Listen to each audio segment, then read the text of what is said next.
Hello students. Development करना बहुत अच्छी बात है। किसी भी कंट्री की इकोनॉमी को बढ़ाने के लिए डेवलपमेंट ही एकमात्र तरीका रहता है। अपनी कैपेसिटी को बढ़ाना, अपने कंपनीज को बढ़ाना, इंडस्ट्रियलाइजेशन को बढ़ाना इकोनॉमी का एक साधन है। यानी अगर इकोनॉमी बढ़ानी है तो डेफिनेटली आपको किसी ना किसी तरीके से आगे बढ़ना पड़ेगा, डेवलपमेंट करना पड़ेगा, इंफ्रास्ट्रक्चर को इंप्रूव करना पड़ेगा। बट अगर ये डेवलपमेंट एनवायरमेंटल डिग्रेडेशन की कोस्ट पे हो तो डेफिनेटली हमें सोचने की जरूरत है कि क्या ये डेवलपमेंट हम इस हेल्थ इंपैक्ट के ऊपर या फिर जो एनवायरमेंटल जो इंपैक्ट है उसके साथ इसको कंपेंसेट कर सकते हैं या नहीं। अगर नहीं तो डेफिनेटली उसके बारे में हमें सोच समझ के ही उस प्रोजेक्ट को स्टार्ट करना चाहिए। रिसेंटली अपोजिशन पार्टी ने गवर्नमेंट ऑफ इंडिया के ऊपर, रूलिंग पार्टी के ऊपर एक ऑब्लिगेशन लगाया है। उन्होंने बोला है कि जो 72,000 करोड़ रुपए का प्रोजेक्ट गवर्नमेंट ऑफ इंडिया लगाने वाली है ग्रेट निकोबार में, जो कि हमारे इंडिया की सबसे लोअर मोस्ट लैटिट्यूडनल पॉइंट्स हैं, 6.4 डिग्री पे स्थित ये ग्रेट निकोबार, यहां पे बहुत बड़े बड़े प्रोजेक्ट्स लगाए जा रहे हैं। मेनली जरूरत है वहां पे सी पोर्ट्स की और वहां पे इंफ्रास्ट्रक्चर और बाकी जो प्रोजेक्ट्स यहां पे आ रहे हैं उनके लिए बहुत सारा इंपॉर्टेंट है, यानी इकोनॉमी के लिए बहुत सारा इंपॉर्टेंट है। लेकिन अपोजिशन पार्टी और एनवायरमेंटलिस्ट का कहना है कि अगर हम इस तरीके से प्रोजेक्ट्स ऐसे वाले ग्रीन एरियाज के अंदर में लगाएंगे जहां हमें हजारों लाखों ट्रीज को कट करना पड़ेगा, वाइल्ड लाइफ सेंचुरीज को शिफ्ट करना पड़ेगा और बहुत सारी स्पीशीज हो सकता है वो एक्सटिंक्ट हो जाए, तो क्या इस कोस्ट पे हम इंफ्रास्ट्रक्चर को डेवलप करेंगे? क्या इन सब की जान लेके हम अपने डेवलपमेंट को करेंगे? तो ये कहां तक सही है, इसके बारे में अपोजिशन पार्टी ने भी ऐसे अपोज करके बोला है।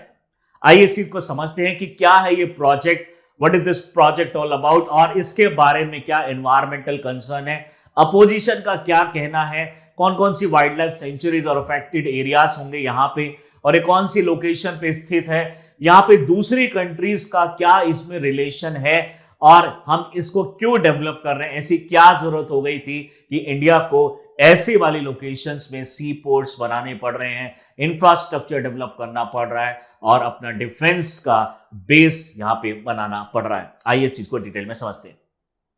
So the great Nicobar island development project 2021 में ये अप्रूव हुआ था और अब इसके ऊपर में काम भी स्टार्ट हो चुका है। 2024 में कुछ दिन पहले इससे रिलेटेड काफी सारी न्यूज आई थी, इसीलिए हम इस टॉपिक को अभी कवर कर रहे हैं। A contentious approach to sustainable development, जैसे ये हम आप देख पा रहे हैं कि इंडिया एक तो मेनलैंड है, जो श्रीलंका के आसपास जो हमारा रीजन पड़ता है, जो आपने सुना होगा कन्याकुमारी, केप कैमोरिन, वो 8.4 डिग्री नॉर्थ लैटिट्यूड में है। वहीं पे हमारी एक और हमारे पास एक कोस्टल एरियाज में अगर हम देखेंगे तो हमारा यहाँ पे कन्याकुमारी लोएस्ट पॉइंट पड़ता है। लेकिन अगर हम ओवरऑल इंडिया की बात करते हैं तो lower most point latitudinal wise 6.4 degree पे है, जो कि ग्रेट निकोबार है, अंडमान निकोबार के पार्ट है एक पर्टिकुलर, जो कि 6.4 डिग्री पे रहता है। यह है हमारा ग्रेट निकोबार, सबसे लोअर मोस्ट आइलैंड है इंडिया का। यहां पे है हमारा इंदिरा पॉइंट्स। ये इंदिरा जो पॉइंट्स हैं, यहाँ पे एक ला हेंचिंग पॉइंट है, यहाँ पे इंदिरा एक तरीके से आप बोल सकते हैं इस तरह से बहुत सारे पॉइंट्स यहाँ पे बनाए हुए हैं। हमारी जो प्राइम मिनिस्टर थी इंदिरा गांधी, उनके नाम से ये इंदिरा पॉइंट रखा गया है। यहाँ पे ला हेंचिंग पॉइंट है, यहाँ पे पिग्मेलियन पॉइंट है, यहाँ पे एयरपोर्ट्स हैं, छोटे वाले एयरपोर्ट्स हैं यहाँ पे, जो कि डिफेंस पर्पस के लिए कभी कभी चाहिए होते हैं, और यहाँ पे लाइट हाउसेस हैं। ये सबसे लोअर मोस्ट पॉइंट माना जाता है इंडिया का 6.4 डिग्री नॉर्थ लैटिट्यूड पे। इससे थोड़ी अगर नीचे हम चले जाते हैं तो वहां पे हमें मिलेगा यहाँ पे जो सुमात्रा आइलैंड है, यहाँ पे स्पेशली इंडोनेशिया का सुमात्रा आइलैंड, वो भी इससे काफी दूर नहीं है, यानी इसके काफी ज्यादा पास में है। और इस चैनल को, यानी इन दोनों के बीच का जो रास्ता है उसको हम बोलते हैं ग्रेट चैनल, यानी ग्रेट निकोबार के नीचे वाला जो रास्ता है जो हमें कनेक्ट करेगा सुमात्रा से, इंडोनेशिया से, उसको हम बोलते हैं ग्रेट चैनल। यहां पे प्रोजेक्ट्स लगाए जा रहे हैं। आप देख पा रहे हैं गालाथिया नेशनल पार्क है यहाँ पे, ये यहाँ पे कैंपबेल बे नेशनल पार्क है यहाँ पे, this is our bay of Bengal, और यहाँ पे है मेनली हमारा बे ऑफ बंगाल। ठीक है, और अगर हम यहाँ पे बात कर रहे हैं इस प्रोजेक्ट के बारे में, तो इस प्रोजेक्ट के अंदर में बहुत सारी चीजें ऐसी हैं जो आपको जाननी चाहिए। सबसे पहले इसको 2021 में इसको फाइनल अप्रूवल मिला और ये 72,000 करोड़ रुपए का टोटल प्रोजेक्ट होगा जीएनआई में, अगर हम इसको देखते हैं तो नेशनल इनकम में। और यहाँ पे aims to transform the southernmost island of the Andaman Nicobar archipelago. Archipelago का मतलब होता है कि बहुत सारे आइलैंड एक साथ मिल जाते हैं, उसी को हम ग्रुप ऑफ आइलैंड को बोलते हैं आर्कीपिलागो। और यहाँ पे मेन पर्पस है, गवर्नमेंट ऑफ इंडिया का मेन टारगेट है ट्रेड को बढ़ाना, टूरिज्म को अट्रैक्ट करना, और यहाँ पे बढ़ते हुए जो हमारे दुश्मन कंट्रीज हैं, हमारी एनिमी कंट्रीज हैं, उनसे जो हमारा थ्रेट जहां बढ़ता चला जा रहा है, तो वो थ्रेट को कम करने के लिए हम यहाँ पे proper naval basis, army basis यहाँ पे बनाना चाहते हैं। तो मेन हमारा टारगेट होगा यहाँ पे ट्रेड पे फोकस करना, टूरिज्म पे और मिलिट्री पे फोकस करना। इससे सबसे मेन प्रॉब्लम, मेन जो इसका एडवांटेज है, दैट इज द इसकी स्ट्रेटेजिक लोकेशन। एक ऐसी लोकेशन पे है जहां पे हम काफी ज्यादा जो इनफ्लक्स है बाहर से जो लोग आते हैं और जो अटैक होने के चांसेस है, वहां पे हम इसको कंट्रोल कर सकते हैं। इक्विडिस्टेंट है कोलंबो से यानी श्रीलंका से। अगर हम बात करेंगे कलंग से भी ये काफी मतलब ये ज्यादा दूर नहीं है, सिंगापुर से भी ये ज्यादा दूर नहीं है, और ये मलेशिया से, कलंग जो मलेशिया में है, कोलंबो श्रीलंका, और सिंगापुर एक सेपरेट कंट्री है मलेशिया के नीचे। Enhance India's geopolitical influence in the Indo Pacific region. इस तरह के टॉपिक जनरली हमारे ह्यूमन ज्योग्राफी के अंदर में भी आते हैं, और भी इकोनॉमी से भी इसको आप रिलेट करा सकते हैं। अब डेफिनेटली अब जरूरत है कि हम देखें कि ये क्यों ऐसा ये बनाया जा रहा है। ये है हमारा अंडमान निकोबार। अंडमान निकोबार में ये है हमारा सैडल पीक, नॉर्दर्न अंडमान, फिर है हमारे पास मिडल अंडमान, फिर है हमारे पास लोअर अंडमान, और उसके बाद है लिटिल अंडमान। लिटिल अंडमान और उसके कुछ डिस्टेंस के बाद हमारा दूसरे आइलैंड ग्रुप स्टार्ट हो जाता है, दैट इज निकोबार। तो फर्स्ट है हमारा कार निकोबार। कार निकोबार के बाद में हमारे यहाँ पे मिडल निकोबार, मिडल निकोबार के बाद हमारा आ जाता है लिटिल निकोबार, और लिटिल निकोबार के भी नीचे है हमारा ग्रेट निकोबार। ग्रेट निकोबार लगभग 6.4 डिग्री नॉर्थ लैटिट्यूड पे है। इससे थोड़ा और नीचे अगर हम जाएंगे तो वहां पे हमारा इंडोनेशिया का सुमात्रा यहाँ पे स्टार्ट हो जाता है। प्रोजेक्ट की अगर हम बात करेंगे तो यहाँ पे सबसे पहले नेशनल पार्क की अगर हम बात करें, कैंपबेल बे नेशनल पार्क है, गतलहिया यहाँ पे नेशनल पार्क है। यहाँ पे टाउनशिप बनाने का पूरा प्लानिंग किया जा रहा है, टाउनशिप और एरिया डेवलपमेंट की जाएगी। यहाँ पे पोर्ट्स वगैरह यानी इंटरनेशनल पोर्ट वगैरह यहाँ पे डाले जाएंगे, एयरपोर्ट भी होगा और सी पोर्ट भी होगा, और पावर प्लांट यहाँ पे 450 मेगावाट का यहाँ पे पावर प्लांट भी बनाया जा रहा है। और ये पावर प्लांट सोलर प्लांट होगा ताकि यहाँ पे एनवायरमेंट को ज्यादा हार्म ना पहुंचे।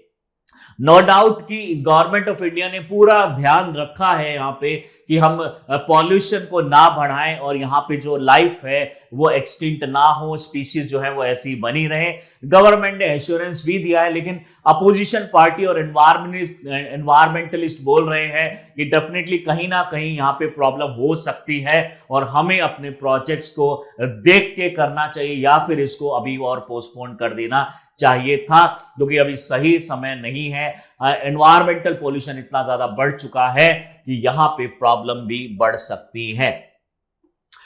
फर्दर अगर हम बात करते हैं, GNI is near vital maritime checkpoint like the Malacca strait. अगर हम ग्रेट निकोबार इस आइलैंड की अगर हम बात कर रहे हैं तो मलक्का स्ट्रेट, यानी अगर आप इंडिया की अगर हम बात कर रहे हैं तो इंडिया जो दिस पॉइंट मान लीजिए ये हमारा इंडिया है और यहां पे है हमारा इंडोनेशिया, और इंडोनेशिया की ये इंडोनेशिया, तो इंडोनेशिया सुमात्रा और हमारे निकोबार के बीच में यहां से एक मलक्का स्ट्रेट आती है। मलक्का स्ट्रेट के पास ही है हमारा यहाँ पे सुंडा स्ट्रेट, यानी मलक्का जो स्ट्रेट है वो इंडिया और आप बोल सकते हैं कि सिंगापुर का जो हमारा सुमात्रा है उसके बीच में है। वहीं पे सुमात्रा और जावा के बीच में, आइलैंड के बीच में यहाँ पे है सुंडा स्ट्रेट, और फिर वहीं पे अगर हम यहाँ पे देखें तो अगर आप इन आइलैंड्स को देख पा रहे हैं तो हमारा यहाँ पे नॉर्दर्न अंडमान के ऊपर यहाँ पे कोको आइलैंड है, कोको आइलैंड। तो कोको आइलैंड और नॉर्दर्न अंडमान के बीच में यहां पे है कोको स्ट्रेट। तो ये वो पॉइंट्स हैं जहां से शिप यहां से एंटर करते हैं दूसरे वाले पार्ट में, यानी पैसिफिक से वो एंटर करते हैं इंडियन ओशन में, और इंडियन ओशन से कई बार वो एंटर करते हैं मेडिटेरेनियन में, या फिर कई बार वो एंटर करते हैं यहाँ पे अटलांटिक ओशन के अंदर। यानी ये जो प्रोजेक्ट है, यानी जो ग्रेट निकोबार जो आइलैंड ग्रुप है, वो मलक्का स्ट्रेट के काफी पास है, सुंडा स्ट्रेट के काफी पास है, और कोको स्ट्रेट और कोको आइलैंड के काफी ज्यादा पास में है।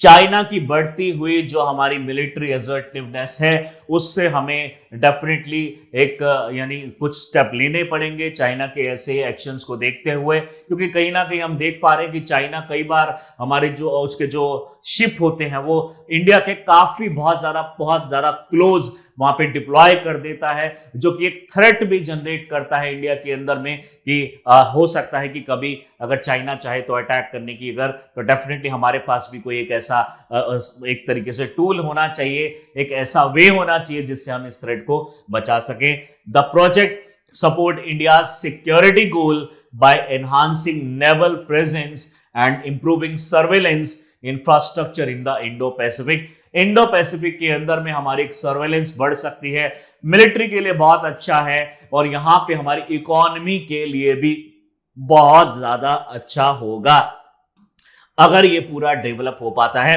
तो ये हमारी लोकेशन है, this is Bangladesh, this is India, ये है म्यांमार, थाईलैंड है यहाँ पे है कंबोडिया, लाओस, और ये है नीचे किस तरफ में आप देख पा रहे हैं इंडोनेशिया और मलेशिया के बीच में जो रास्ता आपको दिखाई दे रहा है, यही है हमारा मलक्का स्ट्रेट, यानी यहां से ज्यादा दूर नहीं है। और ये है हमारा अंडमान निकोबार, इधर है हमारा स्पेशली ग्रेट निकोबार, और ग्रेट निकोबार यहाँ पे ग्रेट निकोबार, और ये पूरे आइलैंड है हमारा Andaman, and this is Nicobar, और लास्ट वाला है ग्रेट निकोबार। यहीं पे सारे प्रोजेक्ट्स लगाए जाएंगे।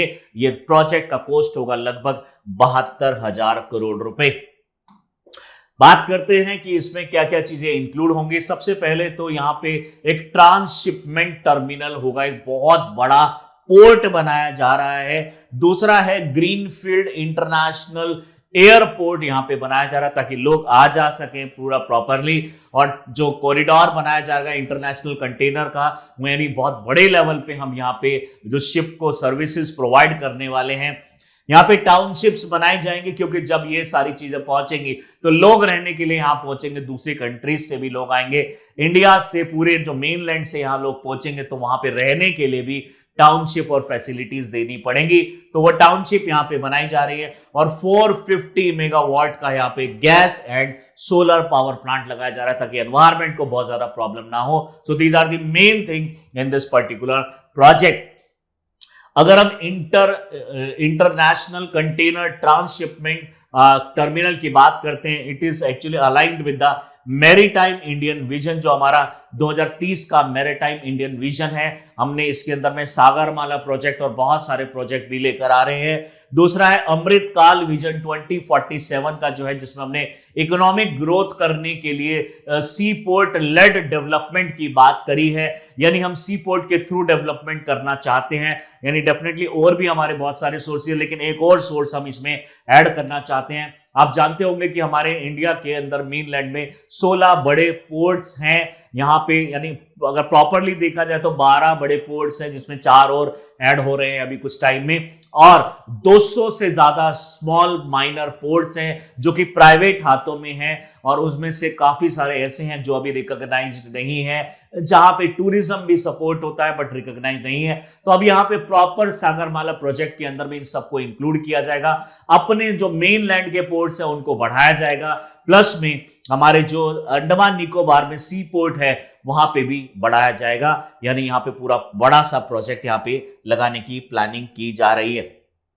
अब मेन चीज है कि इंडिया के पास तो पहले से ही सी पोर्ट्स है, तो क्या जरूरत पड़ी है यहाँ पे जो स्ट्रेट है, स्पेशली अगर हम बात कर रहे हैं जो पर्टिकुलर इंडिया की, या फिर आप बात करें ये पर्टिकुलर प्रोजेक्ट की जिसमें हम यहां पे बात कर रहे थे कि मलेशिया के नीचे एक और कंट्री है जिसको हम बोलते हैं सिंगापुर। अगर हम सिंगापुर की बात करेंगे तो सिंगापुर की इकोनॉमी ज्यादातर यानी 75% इकोनॉमी सी पोर्ट से आती है, यानी डायरेक्टली और इनडायरेक्टली, डेफिनेटली डायरेक्टली कम होगा लेकिन इसका सर्विस सेक्टर सबसे ज्यादा इकोनॉमी जनरेट करता है। जहां पे इंडिया का 55% सर्विस सेक्टर जीडीपी जनरेट करता है, वहीं पे यहां का जो सर्विस सेक्टर है वो 75% जीडीपी जनरेट करता है सिंगापुर का जो हमारा ये है। और उसके अंदर भी स्पेशली जो मेन इकोनॉमी आती है वो है शिप से, क्योंकि इस पर्टिकुलर मलक्का स्ट्रेट से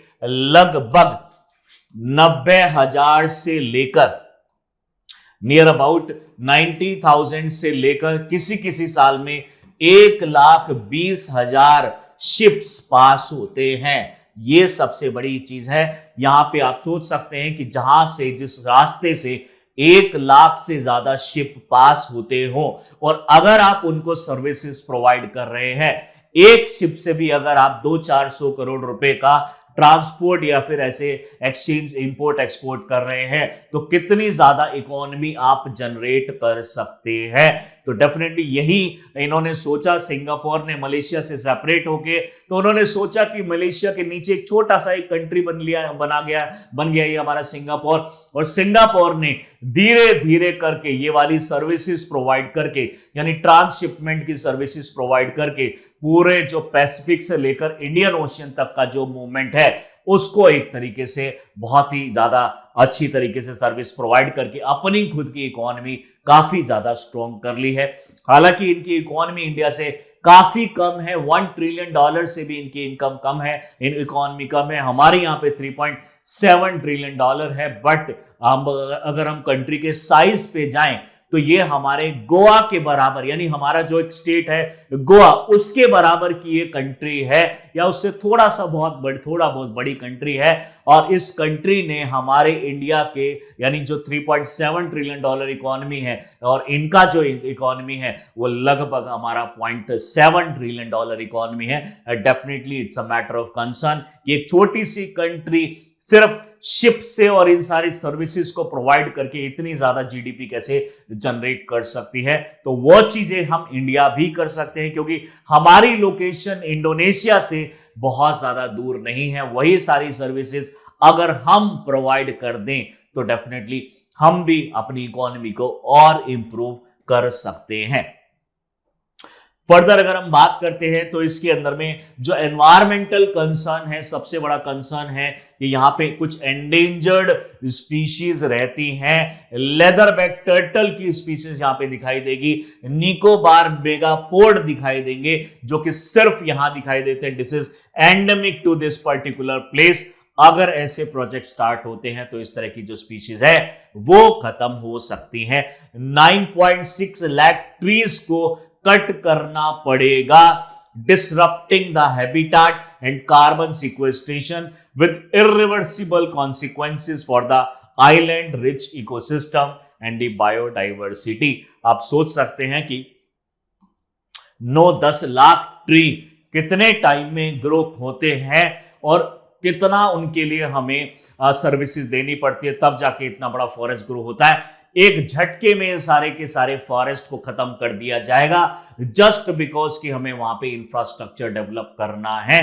तो हमें ये सारी चीजें सोच के करना चाहिए। हालांकि एनवायरमेंट मिनिस्ट्री ने कहा है कि हमने सारी चीजों को देखा है, हम इसके जगह दूसरी जगह फॉरेस्ट लगाएंगे। बट जब भी ऐसा प्रोग्राम आया है या फिर इस तरह की जब भी फॉरेस्ट लगाने की बात की गई है तो तब हमने देखा है कि प्रॉपर फॉरेस्ट दूसरी जगह पे नहीं लगाए जाते हैं। आपको पता होगा ये एक प्रावधान है कंपेंसेटरी एफॉरेस्टेशन फंड के अंदर में कि जब भी इस तरह के प्रोजेक्ट में फॉरेस्ट लैंड को किसी इंफ्रास्ट्रक्चर डेवलपमेंट में दिया जाता है तो उतना ही बड़ा फॉरेस्ट हमें सेम एरिया का कहीं और लगाने की जरूरत पड़ेगी, यानी वो लगाना जरूरी है।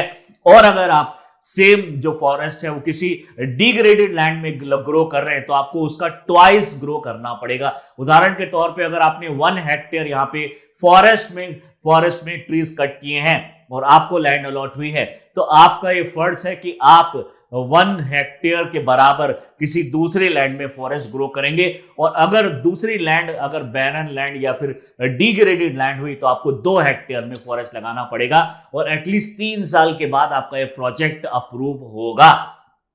लेकिन इसके अंदर भी बहुत सारी ऐसी टेक्नोलॉजी आजकल मैकेनिज्म है जिसमें आपको बहुत तुरंत ही यहाँ पे सर्टिफिकेट मिल जाते हैं। यानी जिन लोगों ने ऑलरेडी जो ये फॉरेस्ट ग्रो किए हुए हैं प्राइवेट फॉरेस्ट, वो आपको एक सर्टिफिकेट दे देते हैं, और वो सर्टिफिकेट लेके आप गवर्नमेंट को दिखा सकते हैं कि मैंने ये फॉरेस्ट ग्रो कर दिया है और मुझे पर्टिकुलर ये फॉरेस्ट की, आपके वाले फॉरेस्ट की एक पर्टिकुलर लैंड का हिस्सा मुझे दे दीजिए। तो डेफिनेटली ये जो है एक प्रॉब्लम की तरह सामने आ रहा है। हम इसको किस तरीके से कम करेंगे वो एक सोचने की बात है। जो शॉम्पेन नाम की ट्राइब है निकोबार में जो रहती है वो सबसे ज्यादा अफेक्ट होगी, क्योंकि बड़े बड़े जो ट्राइब्स हैं ज्यादातर तभी सर्वाइव कर पाती हैं जब ये आइसोलेशन में रहे, क्योंकि एनवायरनमेंट इनका वैसा है, एक्लिमेटाइजेशन ये जल्दी से नहीं कर पाते हैं। इस वजह से जरूरत है कि इन जैसी ट्राइब्स जो होती हैं, स्पेशली ये जो ट्राइब्स हैं, इनको बचाने की हमें जरूरत है, जो कि एक वल्नरेबल ट्राइबल ग्रुप में आती है। रिस्क है कि ये ट्राइब की जो पॉपुलेशन है वो मल्टीपल टाइम्स कम हो जाएगी अगर इस तरह के प्रोजेक्ट बनाए गए तो। The relocation of Nicobaris and destruction of ancestral land raise concern over cultural erosion and displacement। अगर आप ये सोच रहे हैं कि ट्राइब को रिलोकेट करा दिया जाएगा किसी दूसरी जगह पे, तो ये जो लोग हैं सरवाइव नहीं कर पाएंगे। उदाहरण के तौर पे अगर हम लोगों को बोल दिया जाए कि जंगल में रहना है आपको पूरी जिंदगी, तो हम सरवाइव नहीं कर सकते। लेकिन जो पहले से ही जंगलों में रहता है, इस तरह के फॉरेस्ट के अंदर में रहता है, उसको अगर अचानक से अगर आप बोल दोगे कि आपको अब शहर में रहना पड़ेगा या फिर दूसरे एरिया में रहना पड़ेगा, तो डेफिनेटली वो एडॉप्ट नहीं हो पाएगा और उसकी पॉपुलेशन भी कम हो सकती है और हो सकता है एक्सटिंक्ट ही हो जाए। उदाहरण के तौर पे जड़ावाज जो है, जड़ावा ट्राइब जो अंडमान और निकोबार में रहती है, सेंटिली जो ट्राइब है, निकोबारी जो ट्राइब है, ये ट्राइब्स की पॉपुलेशन पिछले 20-30 साल में घट के यानी उसकी 70 से 80% पॉपुलेशन खत्म हो चुकी है, और जड़ावास तो सिर्फ अभी 150 से 200 ही बचे हैं। बहुत ही ज्यादा इंपॉर्टेंट है इन लोगों को बचाना। अदरवाइज हमारा जो कल्चर है, ट्राइब से जो हमें चीजें सीखने को मिलती है, जैसे कि विमेन एम्पावरमेंट, लीडरशिप की भावना और करेज की जो भावना हमें ट्राइबल से देखने को मिलती है, वो धीरे धीरे हमारे बच्चे कैसे सीखेंगे, definitely it's a matter of concern. The project has gained approval after addressing some legal and environmental challenges। Definitely करना तो पड़ेगा ही। GNI प्रोजेक्ट की अगर हम बात करें, has faced legal scrutiny for violating forest right act जो है हमारा 2006 का भी जो एक्ट है, वो ऐसा माना जा रहा है कि कहीं ना कहीं इनका वायलेशन हुआ है। यानी इन राइट्स के अंदर में मेंशन है कि जो ट्राइब्स एज इट इज बनी हुई है वहां पे, अगर वो फॉरेस्ट को हार्म नहीं कर रही है तो उसको एज इट इज रहने देना चाहिए, और अगर हम यहाँ पे रिलोकेट करेंगे तो प्रॉब्लम होगा। डेफिनेटली ऐसे फॉरेस्ट राइट के अंदर में लैंड को इंफ्रास्ट्रक्चर के लिए नहीं दिया जा सकता, लेकिन यहाँ पे दिया जा रहा है, तो डेफिनेटली अपोजिशन पार्टी इसको अपोज करेगी ही करेगी। एंड इनएडिक्वेट एनवायरमेंटल असेसमेंट यानी EIA जैसे जो प्रोजेक्ट्स होते हैं, एनवायरमेंटल इंपैक्ट असेसमेंट हमें करना पड़ता है, बट यहाँ पे अपोजिशन का मानना है कि यहाँ पे कोई भी EIA से रिलेटेड कोई भी बहुत बड़े जो रिसर्च है वो नहीं की गई है, यहाँ पे कोई भी असेसमेंट ठीक से नहीं किया गया है। Ministry of environment granted stage 1 clearance already इनको मिल चुकी है, citing findings that construction in ecological sensitive area जैसे कि गलाथिया बे के अंदर में यहाँ पे इन्होंने अलाउ कर दिया है, जो कि डेफिनेटली प्रॉब्लम क्रिएट करेगा। It would not disrupt critical habitat for species. Government की अगर हम बात कर रहे हैं तो, लेकिन अपोजिशन पार्टी बोल रही है, but definitely it will disrupt the problem create करेगा, disrupt the habitat of these particular species. Campbell Bay हमारा नदर्न साइड में पड़ता है, नदर्न ग्रेट निकोबार में, गैलेथिया नेशनल पार्क, और ये सारी चीजें हमारी अफेक्ट हो जाती हैं अगर इसको ठीक से फॉलो नहीं किया जाएगा तो। स्टेक होल्डर्स इसमें बहुत ज्यादा है, लगभग 3 फेज में इसको लॉन्च किया जाएगा। 30 साल का पूरा ये प्रोजेक्ट है। पहले प्रोजेक्ट के अंदर जो स्टेक होल्डर कंपनीज और जो हैं ये उसमें से पहला है एनिंडको इंफ्रास्ट्रक्चर की कोऑर्डिनेशन एक कंपनी है। यहाँ पे जो MOPSW ट्रांसशिपमेंट पोर्ट की जो मिनिस्ट्री है वो इसके अंदर में इन्वॉल्व है, और जो हमारे एयरपोर्ट अथॉरिटी ऑफ इंडिया है, ये बॉडीज गवर्नमेंट की बॉडीज, तीनों ये बॉडीज इसके अंदर में इन्वॉल्व है। Environmental and social impact assessment were conducted with ongoing evaluation to address the concern raised during the public hearing. इनके अकॉर्डिंगली मिनिस्ट्री के अकॉर्डिंगली एनवायरमेंट असेसमेंट प्रॉपरली किया गया है, बट डेफिनेटली जैसा कि हर बार पॉलिटिकल एक तरीके से कोई एजेंडा क्रिएट किया ही जाता है, बट इसमें कितनी सच्चाई है वो तो हमें रिसर्च और इन सब चीजों के बारे में ही पता चलेगा। लेकिन अपोजिशन का मानना है कि यहाँ पे जिस तरीके से गवर्नमेंट प्रोक्लेम कर रही है कि उन्होंने सारे इम्पैक्ट असेसमेंट किए हैं, सारी स्टडी करने के बाद ही ये सारा किया जा रहा है, वहीं पे जो एनवायरमेंटलिस्ट है और अपोजिशन पार्टी है वो इसको मना कर रही है कि गवर्नमेंट ने ऐसा कुछ भी नहीं किया है।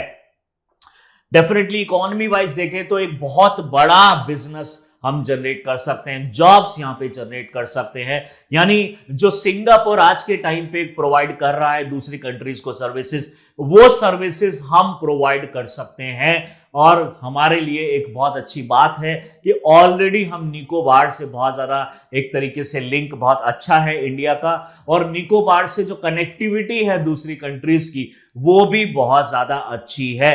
तो अगर हम ये सर्विसेज प्रोवाइड करते हैं तो लगभग 1 लाख के आसपास जो शिप की मूवमेंट होती है पैसिफिक से लेकर इंडियन ओशियन और फिर अटलांटिक ओशियन तक, वो जो है सर्विसेज अगर हम प्रोवाइड करेंगे तो आप सोचिएगा कि कितना इकोनॉमी हम जनरेट कर सकते हैं। यानी जब एक छोटा सा कंट्री सिंगापुर इतना पैसा जनरेट कर सकता है तो इंडिया तो उससे ज्यादा है फैसिलिटी प्रोवाइड करेगा, और हम यहाँ पे इंपोर्ट एक्सपोर्ट की फैसिलिटी प्रोवाइड करेंगे। यहाँ पे जो शिप यहाँ पे रुकेंगे उसके लिए वहां पे जो हमारा आप बोल सकते हैं जो फूड की सप्लाईज होती हैं, ऑयल फिलिंग की जो सप्लाई होती है, यानी जब शिप रुकेगा तो उसमें ऑयल फिलिंग किया जाएगा, वो हम सर्विस प्रोवाइड करेंगे। डॉक्टर्स की सर्विसेज हम प्रोवाइड करेंगे, इंपोर्ट एक्सपोर्ट स्टोरेज, ये सारी services, logistic services we are providing. तो अगर हम ये सारी चीजें प्रोवाइड करते हैं तो डेफिनेटली हमारे लिए फायदा होगा। अगर आप ये सोच रहे हैं कि अंडमान में निकोबार में रह के यहां से कैसे फायदा होगा, तो मेन चीज है वहां की कनेक्टिविटी। हम सारी चीजों को अनलोड करवाएंगे अपने पर्टिकुलर ग्रेट निकोबार में, और वहां से बहुत ही क्लोज विसिनिटी में लाओस है, कंबोडिया है, वियतनाम है, इंडोनेशिया है, बांग्लादेश है, म्यांमार है, और कुछ ही दूर पे वहां पे नेपाल भी है, इस साइड में पाकिस्तान है। यानी इन कंट्रीज को इंडिया हम सर्विस हम प्रोवाइड कर सकते हैं। अगर जैसा आज सिंगापुर कर रहा है वही चीज हम भी प्रोवाइड कर सकते हैं। बेल्ट एंड रोड इनिशिएटिव की अगर हम बात करें तो चाइना ने एक तरीके से श्रीलंका को पहले इसी तरीके से फूल भी बनाया था, और उन्होंने बोला था कि हम आपके यहाँ पे ship Hambantota ship port sea ports बनाएंगे और आपको बिजनेस प्रोवाइड करेंगे। लेकिन सबसे पहली बात श्रीलंका को वो ये बताना शायद भूल गए कि श्रीलंका की कनेक्टिविटी उतनी ज्यादा नहीं है, तो वो डेट ट्रैप में श्रीलंका फंस गया। आपने सुना होगा इकोनॉमी में भी बहुत सारा क्राइसिस आया था वहां पे। यानी सिर्फ लोकेशन होना जरूरी नहीं है, आप किस तरह से सर्विसेज प्रोवाइड करेंगे और कनेक्टिविटी कैसी होगी वो भी बहुत ज्यादा जरूरी है। यानी अगर आज के टाइम पे सिंगापुर में इतना अगर अच्छा बिजनेस चल रहा है तो सिर्फ सिंगापुर की वजह से नहीं है, सिंगापुर की कनेक्टिविटी लाओस, कंबोडिया, म्यांमार और आसपास की सारी कंट्रीज के साथ है। इस वजह से सिंगापुर की इंपॉर्टेंस है। ऐसा नहीं है कि आप कहीं भी उस शिप को पोर्ट को सर्विसेज दे सकते हैं, आपकी कनेक्टिविटी भी होनी चाहिए। तो definitely project will stimulate local जो हमारी इकोनॉमीज है वो भी बढ़ेंगी, जॉब बढ़ेंगे, इंफ्रास्ट्रक्चर डेवलपमेंट होगा, ट्रेड रूट्स और ज्यादा क्लियर होंगे, सेफ हो जाएगा। डेफिनेटली मिलिट्री बेसिस भी यहां पे बनाए जाएंगे, और यहां पे हमारे जो फॉरेन पोर्ट्स डिपेंडेंसी है वो बढ़ेगी। इंडो पैसिफिक में हमारी जो प्रेजेंस है वो भी, क्योंकि बहुत पास है यहां पे, वो भी हमारे यहां पे बढ़ेगी, और दूसरे कंट्रीज के सामने इंडिया भी एक अपने आप को शो कर पाएगा। एनवायरमेंटल डैमेज डेफिनेटली इससे हो सकते हैं। यहाँ पे निकोबारीज और इस तरह की जो कम्युनिटीज है उनको बहुत ज्यादा प्रॉब्लम हो सकती है, ये एक बहुत बड़ा कंसर्न है।